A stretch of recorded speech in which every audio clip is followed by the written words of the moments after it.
Hey guys, Delman here with another video for you, and this one is on the last mega ship video in the second series. This is on the Bengal Carrier, one of the biggest ships in Star Citizen, but it's not the biggest, but it's a pretty damn big one at 990 meters. They said you can fit an Idris inside, but that's like, say, you can't really fly it in, but you could fit one inside with like, probably without the bridge and without the engines and whatnot. That's how big the Bengal Carrier is. So we're gonna go into specs and stuff with the Bengal Carrier. We're then gonna talk about other features such as players and, you know, also sort of how you'll interact with it in the verse and things like this, and what its role is in Star Citizen. So let's jump right in and learn more about the Bengal Carrier together. The Bengal class carrier is the UEE's tip of the spear. The iconic Bengal Carrier is one of the most powerful warships available to the UEE Navy, and its imposing presence has held off raiders and Vandal throughout the outer colonies, allowing humanity to spread unchallenged. Bengals carry multiple squadrons of fighters, bombers, and support craft. Their massive armaments and extremely heavy shielding make it nearly impossible for any individual craft to threaten them. Only a combined effort could ever hope to destroy or capture one. So keywords there, guys, are, has a real big kick-ass shield. It carries a full complement of fighters and bombers. And yeah, it does have tons of defenses, which I'll get into in a minute. But yeah, the Bengal Carrier is going to be a real hard ship to capture or destroy, say if the circumstances should arise that you will need to, because players can capture Bengal Carriers and things like this. So we're going to jump into more details here on the stats of the Bengal Carrier, and yeah, then we'll do some theories on how players will be interacting with said vessel. Bengal class carrier. Builder, Robert Space Industries. Crew, max, 1000. Range, unlimited, 200 plus years. Focus, battle group fighter and bomber support platform. Structure stats. Mass empty, 113,000 tons. Cargo capacity, 15,000 tons. Length, 990 meters. Equipment stats. Main thrusters 6 tier 10, 4 tier 8, and 4 tier 7. Engines are classified. Maneuvering thrusters 16 tier 6. Max class antimatter. Armament 1 bearing turret with 1 130mm shipbuster railgun. 18 ASD ship-to-ship turrets with dual ion cannons. 40 max AA turrets with dual heavy-duty laser cannons, 16 K&W rolling space frame with 21 missiles each, 4 Talon Sweeper mine dispensers on the aft. Ammunition types are heat, EMP, WEB, nuclear, and antimatter. Defenses: 14 flanks point defense laser Gatlings, 13.4 Icarus armor plating, 14 Phoenix-class shield generators, 6 HT-2000 burst shield generators, backup on non-sustainable shields, 2 fore, 2 mid, and 2 aft. So as you can tell, guys, this thing is brimming with weapons and shielding and all sorts of things like that, and it has a large maximum crew number. So how will players be interacting with said vessels? Now, if there will be derelicts in space, so they've already said you don't have to be outside the law to get a stock Bengal, though the idea is that we've seeded a couple of them out there in the universe, rendered derelict by Vandal or other attack. Players can go out there, find them, and fix them up. It's basically a concept to get around the idea that the UEE would never actually let someone have such a ship, but they have also specified that if a Bengal Carrier was to be repaired and fixed up by a group of players, the UEE can ask for it back at any time. That means they could just say, oh, thank you for recovering one of our vessels, please bring it back for such reward. But yeah, a lot of players out there I don't think will be doing this, like returning them, so to speak. Now, if you want to capture a Bengal Carrier that's derelict and whatnot, you're going to need quite a huge mobilization effort of repair craft, support craft to defend those repair craft, multiple people for like engineering tasks aboard the ship itself to get it back up and running. Sorry about that.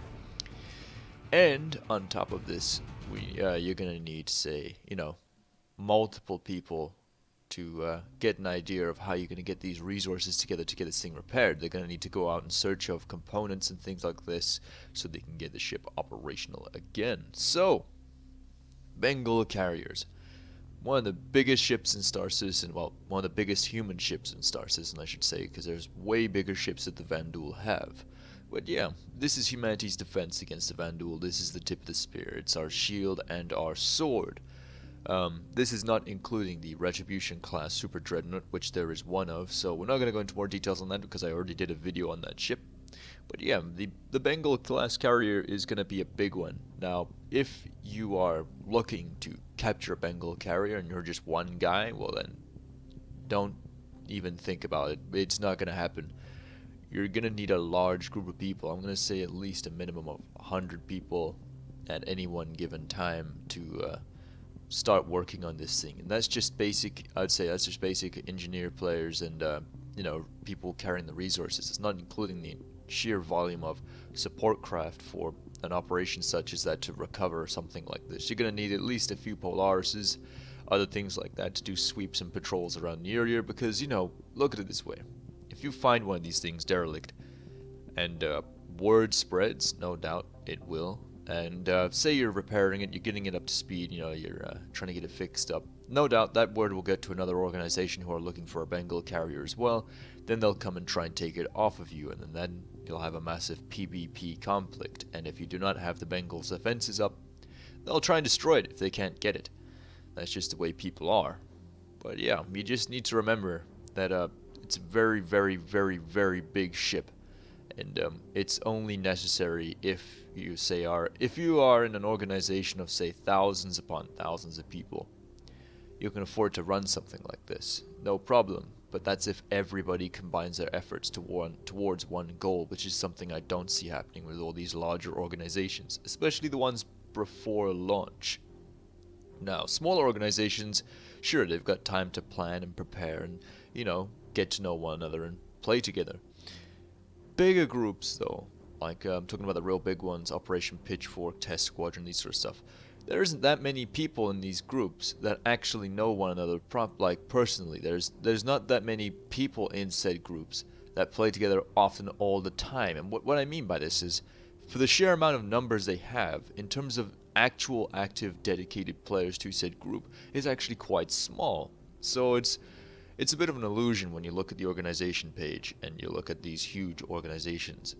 They do have tons of people that do not play with them and who are not active properly. And as they already mentioned, with the reputation system, these are going to be the worst places to be. If you're looking to be a search and rescue guy, if you're associated with, say, Test Squadron or something, which will no doubt will have pirates, the reputation of the organization will bring your reputation down if you are affiliated or a part of it.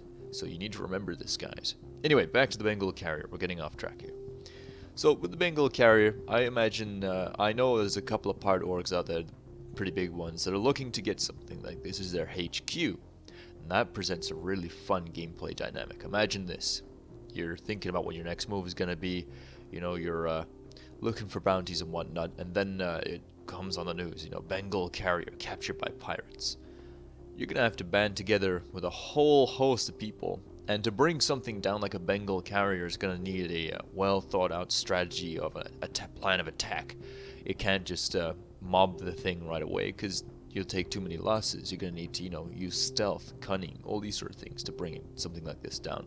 But yeah, Bengal Carrier is amazing, and I'm really looking forward to seeing it in the verse. It's pretty damn cool. The graphics that the model of the Bengal Carrier has been updated substantially since the early Bengal Carrier that we all got to see in the very early days of Star Citizen, with all the Vanduul attacking it and whatnot, and the cool music was playing. But yeah, Bengal Carrier now looks really, really nice.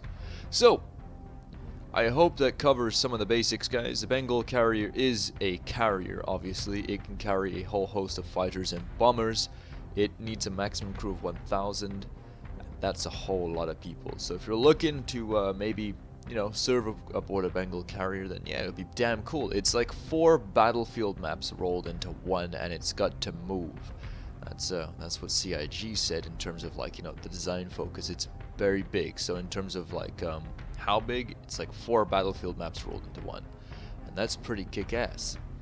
And on top of that, it's got to have damage states, weapons, and it's going to move and all that jazz, and it's going to be glorious. And this is one of the reasons I absolutely adore Star Citizen, is pushing the boundaries constantly, and you know, seeing what they can do. You know what I mean? Making things that other people are saying are impossible possible. So, Bengal Carrier, gonna be an amazing ship, and I am thoroughly looking forward to seeing one in the verse. Squadron 42 will be able to interact with the Bengal Carrier, and I think it's going to be really nice to walk around the inside of it. Personally, that's what I'm looking forward to most, is walking along the inside of a fully operational, fully staffed Bengal Carrier. That would be so kick-ass.